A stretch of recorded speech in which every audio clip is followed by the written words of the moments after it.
Hello, good morning mga kapatid. Nandito na naman tayo magbibigay ng reaction dito sa dito sa dagat magandang umaga sa inyong lahat at tayo na naman ay update lang. At hindi tayo makakagawa ng talagang reaction ng maayos dito sa dahil alam nyo naman ang mga chimay. Good morning nandito ako, yan ang ganda. Nandito ako dahil mamimili tayo, bibili po naman ako ng ticket ko pabalik ng Rome. Ayan, gagawa lang ako ng reaction dito sa Danjoy. Una sa lahat, babatiin ko muna ang Danjoy na Happy Mansari. Ayan, first month sari nila. Ayan, bilang nagsusuporta sa Danjoy, ako'y natutuwa na sana ay magtagal pa ang tambalan ang love team ng Danjoy. I wish talaga na sana tumagal-tagal pa ang love team ng Danjoy. At kung sakali man may forever, may special someone, di ba? Ay mas lalong nakakatuwa. Yun ay bonus lang po talaga. Hindi naman namin na ipinagpipilitan na maging kayo na talaga, di ba? Yung bang wish lang naman ay I hope na sila na, di ba? Ay pag special someone ay ibig sabihin may nararamdaman sa puso ni Dan, di ba? Yun na lang po. At ang masasabi ko lang talaga, go lang at wag ipapansinin ang anumang mga stress sa buhay. Ang maganda talaga lang po ay yung go lang tayo dito sa tambalan o love team ng Danjoy. At nandito lang kami na magsusuporta sa inyo at lalong-lalo na sa pag-aaral ni Joy Diwata, diba? At nakakatuwa po yung bagong title ni Joy na siya nga ay ang bagong Princess Joy Diwata, diba? Kaganda ng binigay ni Kuya Bal na title. Ipinasa talaga ni Kuya Bal Santos Matubang ang title na Princess Joy Diwata. At marami nga ang mga nagkukontra. Isipin na lang natin mga kapatid, ng kauna-unahang Kalingap Angel ay si Joy, di ba? Kaya nararapat lang na si Joy lang talaga ang magkakamit ng Princess Diwata, di ba? Joy. Masarap ang joy nga, di ba? Ang joya kung dito sa Italia. Kaya wag natin po na yung bang kukontra. Ako agree ako doon sa sinabi ni Kuya Bal. Ako kahit basta wag po tayong ma-stress, wag tayong makapagseryoso sa lahat ng mga love team dahil iyan ay sinasabi nga nila scripted lang. Pero po, para sa akin, ang ginagawa nila Kalingap Rab sa pagtulong at sa Kalingap Angel, ako go lang, di ba mga kapatid? Go lang tayo. Huwag tayong maka-stress talaga. Para sa akin, mga kapatid, kahit basta wag lang po tayo yung gagawa ng issue, puro issue na lang ng issue. Ay okay na, makaka-relax tayo, di ba? Kakatuwa, di ba, ang mga kapatid? Kaya suportahan na lang natin ang layunin ng Kalingap. Di ba, sinasabi ka, one Kalingap, one family.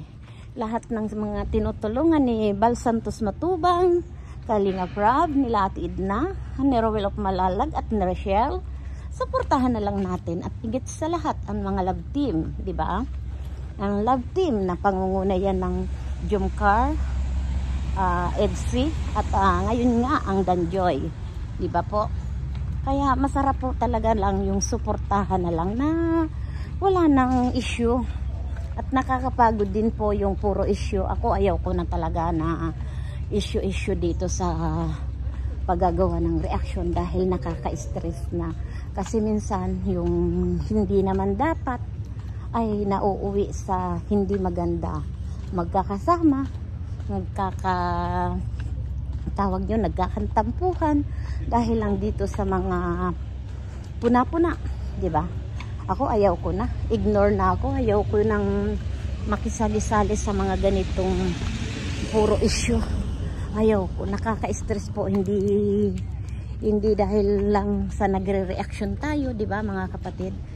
Hindi naman yung kung nagre-reaction tayo, the same time nagtutumutulong naman tayo, di ba? Kaya kung talagang puso natin sa pagtulong na lang, wag na tayong gagawa pa ng kung ano pa man na mga nakaka-stress sa buhay. Estresado na nga tayo sa trabaho, may stress pa tayo sa ating mga napapanood, ay talaga naman pong hindi na. Kaya ang masasabi ko na lang po, dito sa Danjoy, go lang. Happy first Mansari, dahil talagang napakaganda po naman yung ginawa ng grupo namin. Nakaka-proud po talaga yung mga kagrupo namin. Ayan, si Sis Bupil talaga suportahan natin, dahil yan po ay pangunguna po yan ni Sis Bupil sa aming grupo, di ba? Na umanga talaga ako, first time na ginawa ni Miss Bupil ang magkaroon ng grupo dito sa Love Team, di ba?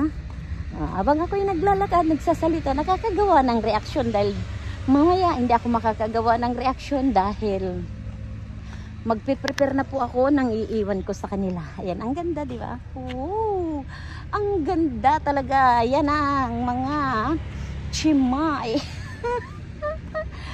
Ibig sabihin ng mga chimay nga naman. Kahapon, magla-live sana ako doon sa lugar na pinuntahan namin. Doon talaga sa lugar na pinuntahan namin, pang-rich talaga.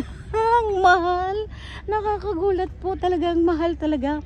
Nagkagastos yata kami doon ng mga 600 euro sa pinunta namin, dahil yung place talaga sobrang ganda. Napakaganda yung pagkain. Talagang nakakaano. Yung ano lang, pasta yata yung bonggole o yung mga seafoods, pang isa lang ay 50 euro. Nako, hindi ako mabubusog yun. Pero ang ganda, dahil nakabanding ko yung anak ko at yung manugang ko, at higit sa lahat yung mga kaibigan niya. Ayan, pinuntahan po ako. At nakakatuwa po talaga. Ayan po. Kaya tayo po, ako parang masasabi ko lang, ang wish ko lang dito sa Danjoy, na sana go na lang, wag na lang pansinin kung ano man yung nakaka-stress, at wag na lang magbasa si Joy ng mga comment, ng mga bad comments, dahil masisira lang ang ano mo doon. Basta patuloy mo lang, Joy, ang pag-aaral mo, at susuporta kami na grupo namin sa Danjoy Kilig Overload. Susuportahan ka namin, at anumang mangyari, susuporta po kami. At isasama na natin dyan si Eden. Kaya mayroon dyan mangyayari na Joy Den. Ganda diba ng aming naisip ng aming mga grupo dyan sa Danjoy, na si Eden kahit papaano ay tutulungan daw nila. Kaya mas maganda po na kung may tutulong kahit paunti-unti kay Eden, mas maganda yung pang-allowance lang ni Eden. Dahil ako naman ay napangako ko lang na kay Eden na magbibigay ako ng 10K. At sakali man next year at ay baka yung 10,000 na binibigay ko pang allowance na lang yun, at yung tuition niya ay ipopolped ko na pag nakaluwag-luwag, dahil ako talaga marami akong mga anak na umasa sa akin. Ayaw ko naman pabayaan po, mga kapatid, ang aking mga anak. Dahil yun ay ibigay natin. Sabi ko nga, na lahat na i-adjust ko sa sarili ko. Yung bili ako na bili na kung ano-ano. Hindi na ako bumibili at mga ano. Dahil po ay gusto ko lang po yung ipangluluho ko.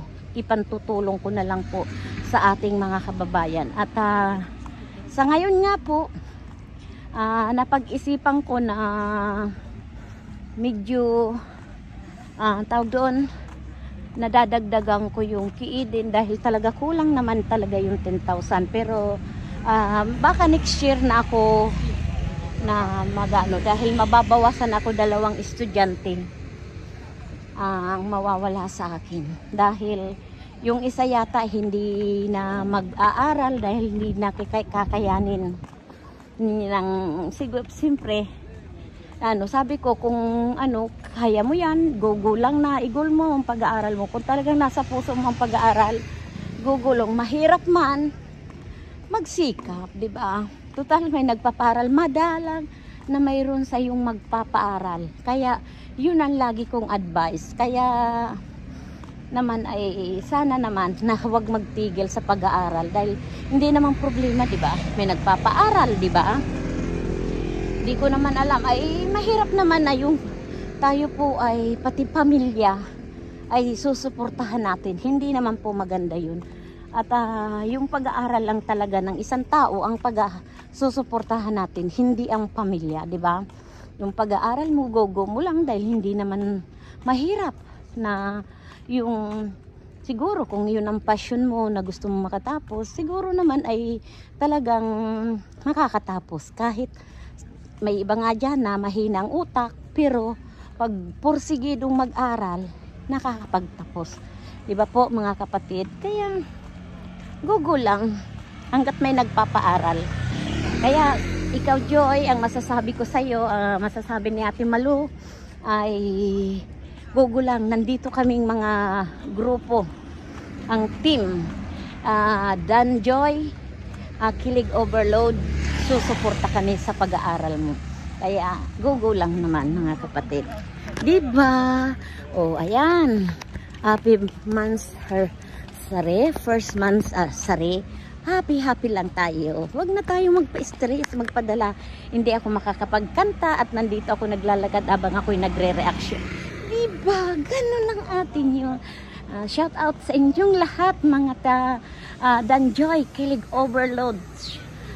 Shout out sa inyo mga kagrupo ko at kay Miss Bopel at igit sa lahat ang aking mga kaibigan, Ayat Mix Vlog, Ermagalo Mix Vlog, Selena Barbosa at Cell TVP It's Banat Bagsik at Malu de los Santos. Marami pong salamat at ayan, Miss Bopel, kilig lang tayo, wag na tayong papasok pa dyan sa anumang issue. Bye bye, we love you.